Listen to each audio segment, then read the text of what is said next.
is a memory we remember again and again. Christ's nativity.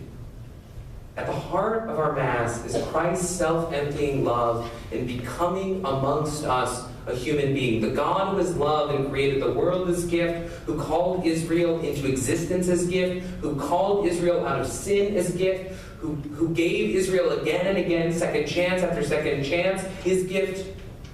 And in the fullness of time, the Word became flesh as gift. And in fact, I never really understood the gift of that until I spent time with my son. And I always thought like being an infant was actually easy. Because if you ever like pay attention to infants, their lives are relatively simple. I sleep, I poop, I eat, I cry. Ta-da! And then everybody gets really excited when I do something like open my eyes. I open my eyes every day, and there's never been any praise. Like, no one ever claps for me. But says, oh!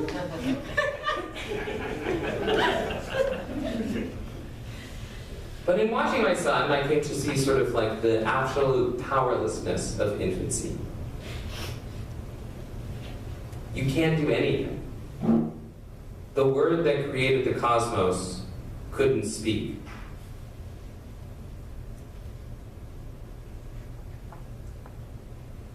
God had to be lifted up, carried around, kissed, loved. Like, isn't that humiliating? I don't even like to be touched. That's why I love the East Coast.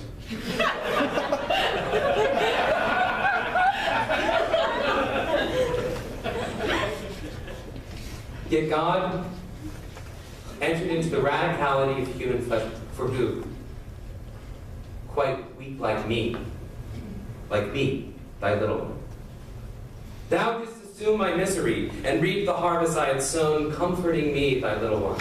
Jerusalem and Galilee, thy love embraced not those alone, but also me, thy little one. Thy unblemished body on the tree was barred and broken to atone for me, thy little one. Thou lovest me upon the tree, still me, hid by the ponderous stone, me, always me, thy little one.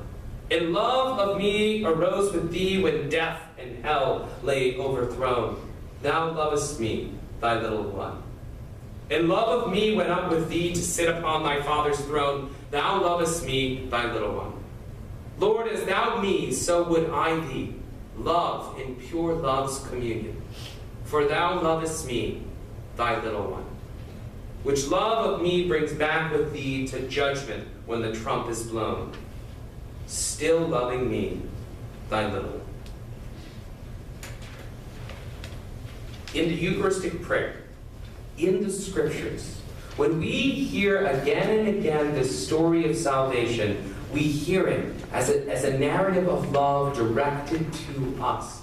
It's a practice of reminding us again and again that the narratives that we assume that are the meaning of the world are only partial. For at the root of the world is not fame, is not fortune, is not violence, is not power. It is the Word became flesh and dwelt among us. He loved his own, and he loved them unto the end. That's memory.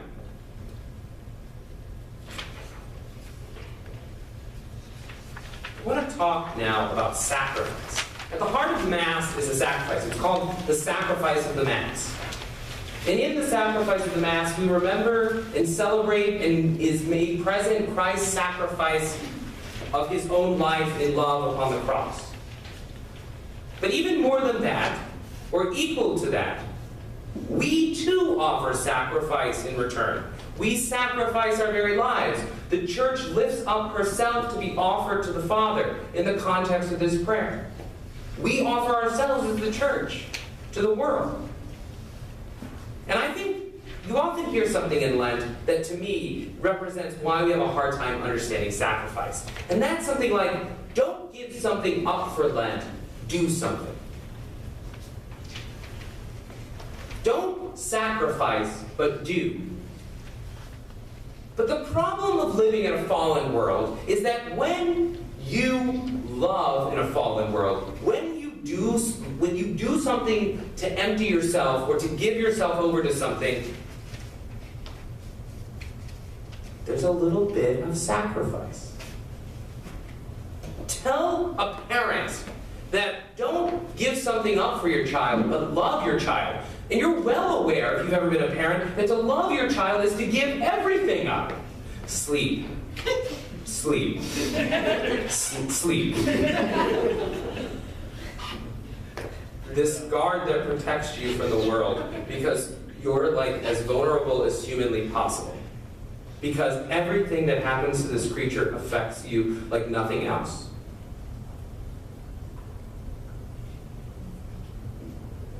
But why are you afraid? Why are you so afraid to tell someone that you like them? It's not that hard. Hi, I like you. I don't like you. Great, that's fine. That actually, you eliminate. There are only so many human beings on Earth, and now I know that you don't like me, so that's great. So now I like, probability's better.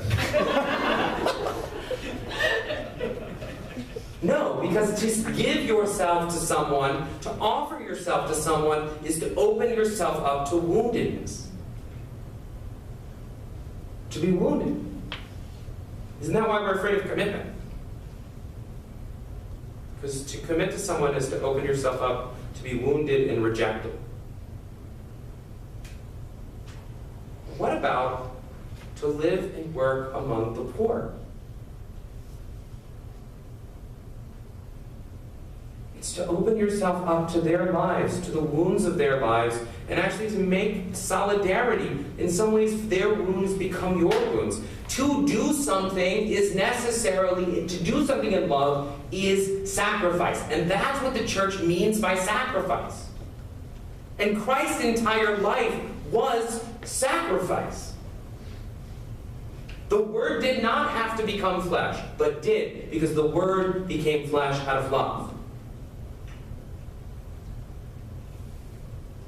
Christ's life was a sacrifice, and the problem is when the world perceives such sacrificial love, the world often responds the only way that one does in the face of love: violence. Violence. And yet Christ dies. Christ takes upon himself our condition and takes upon himself the sins of the world. The sins of the world, which is the rejection of love. If you can save, if you're the king, if you're the Messiah, get down from the cross. Christ, rejected by Romans and his own people, that is the world. Spit upon. His disciples left him, so, okay, that's good. The darkness of the world around him, and he even calls out to his Father and hears silence.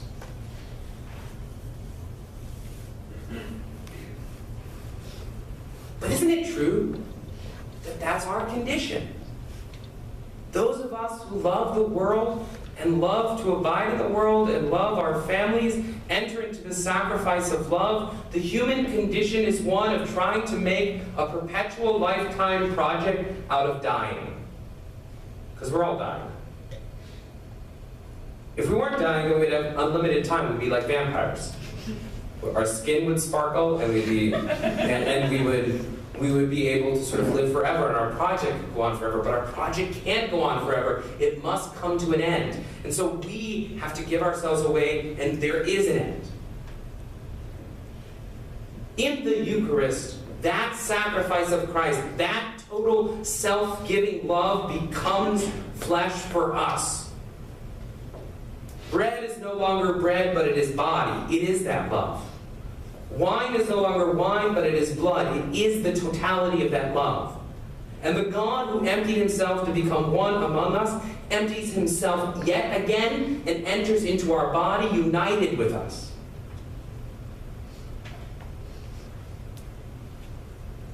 And so this is to return to our main question. We don't then receive that love for ourselves. Hans Urs von Balthasar, theologian, writes, "Nowhere is the church so far beyond herself as here when she's established by the sacrament in a particular form. Jesus dies for the many." The many doesn't mean like the many, and then there's the few, and not for the few. Jesus didn't die for the few. The many is a Semitic phrase related to the nations. Not just Israel, but the nations. So everyone. That's what many means. So many means everyone. It's confusing. "The children of God were scattered beyond Israel. There is no sinner in whose place he did not die the death of sin. Therefore the Eucharist can only be celebrated on the world, much as it first establishes the corporate body which can see itself only as existing for the many. The believer believes for the non-believers. He receives communion for the non-communicants because the body he receives has borne the sins of all." You don't receive absolute love for your individual sanctification alone. It doesn't matter if you feel it. It's not about you.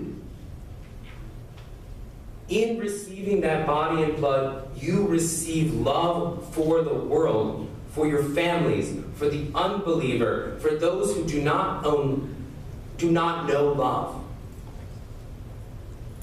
So why go to Mass? Because you have to receive love for the totality of the world. Which leads us to our last practice, mission.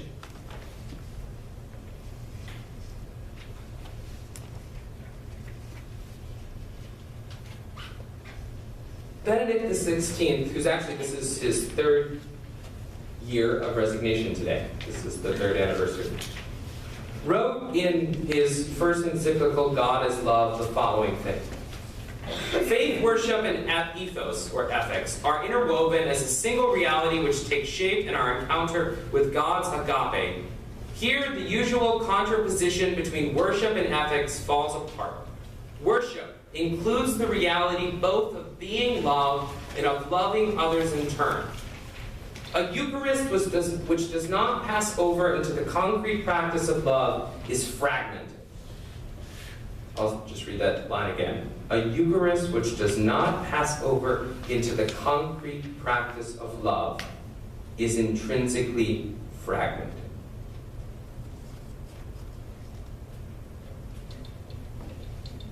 The consequence of Mass is love. Love in its concrete forms and in its most particular level. Love not as some sort of strange affection or some sort of desire alone, but the desire to be with and to love another person.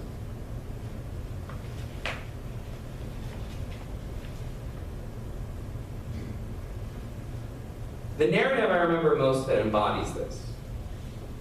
I attended a wedding of high school sweethearts, which never happens, right, anymore. So it was like a really great wedding. Because like everyone goes to college and like, hey, I'm gonna date the person I'm in a high school with, and then you break up with them. Sorry if you're waiting for that to happen.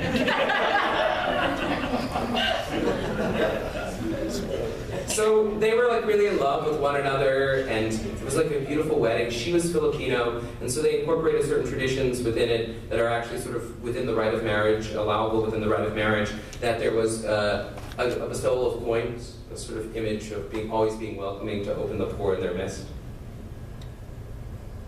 So at the Lamb of God, Lamb of God, you take away the sins of the world. On a street in Evanston, Illinois, walked Mary Ann, who was a homeless woman who walked up the aisle during the wedding, down the aisle, to the altar, and put her hands on the altar. Now, this is not in your best practices for having successful weddings.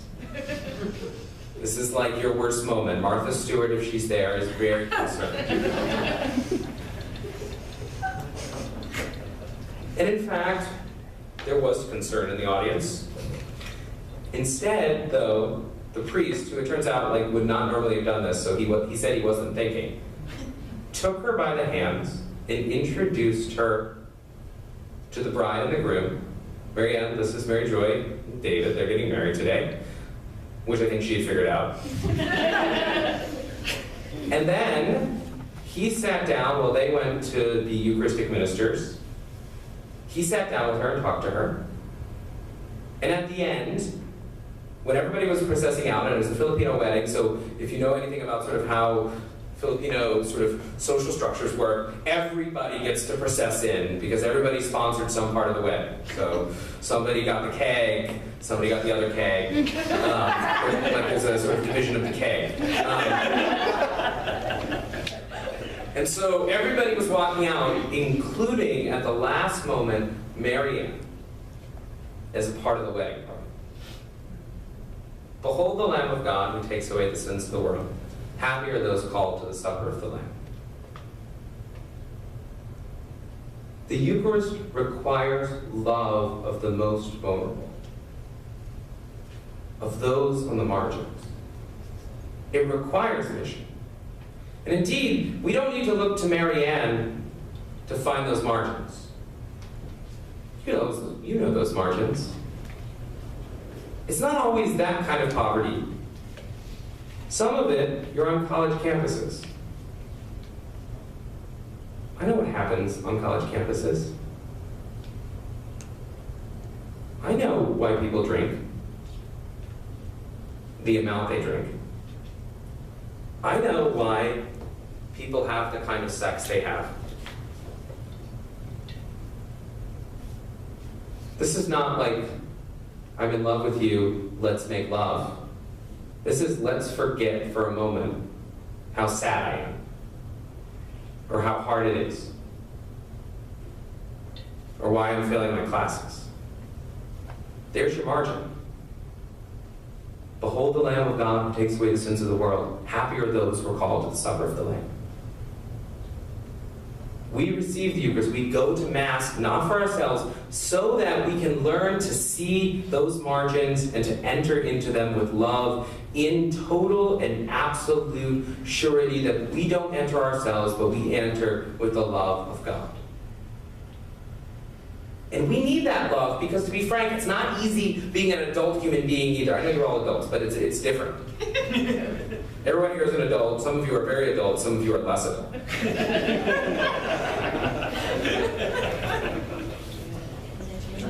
It's hard to love your child even. It's hard to love your spouse sometimes. It's hard to love your coworker. It's hard to love those on the margins. But that's why we go to the Mass, to receive the love, that we might become that love. As St. Augustine said in his sermon 172, see before you the body of Christ. You are the body of Christ. Receive this body so that you too might become this body. Become what you receive. Become God's outpouring of love for the world. All of that takes place at every Mass, whether you're bored or excited or bored. That's the reality that takes place, and that's why we do it. So that's the practice of the Mass. And I think now we're open to comments, questions, anything, disagreements, hatred, stones, whatever you want to do.